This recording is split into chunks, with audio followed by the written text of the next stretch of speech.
Salut les junkies, on va papoter un peu d'un film sorti en 1999, c'est mon film préféré, ça s'appelle Fight Club. Alors, et si on en parlait?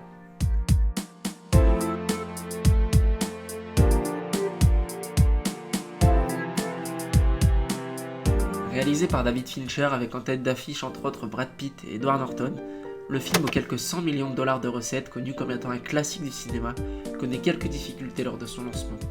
Descendu par les critiques, ce n'est que bien plus tard que le film se verra reconnu à sa juste valeur. Fight Club, ça dénonce la société de consommation, en illustrant ça par de la pure violence. Un groupe de personnes de toute classe sociale qui se retrouvent pour ni plus ni moins se foutre sur la tronche. Mais le film se veut bien plus profond que ça, on y voit les deux personnages principaux sombrer petit à petit dans cette spirale infernale qui les poussera toujours plus loin et finira par les détruire à petit feu.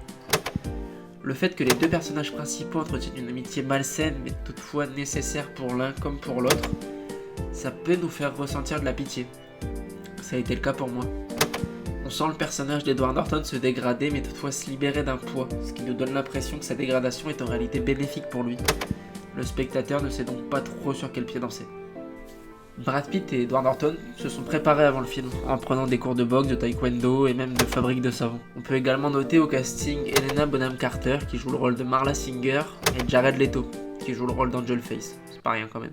Les anecdotes elles sont nombreuses sur ce film, que ce soit le fait que le réalisateur ait fait apparaître un café Starbucks dans absolument toutes les scènes du film, mis à part la scène finale. Dans une scène, Edward Norton frappe Brad Pitt au visage. Et le réalisateur il a juste demandé à Edward Norton de vraiment mettre une patate à Brad Pitt au visage et il l'a fait.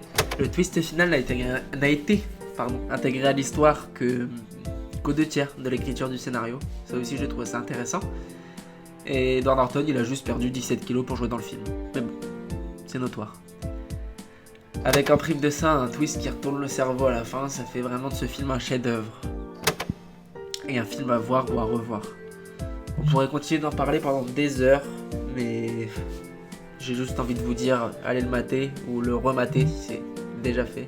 Et bye les junkies.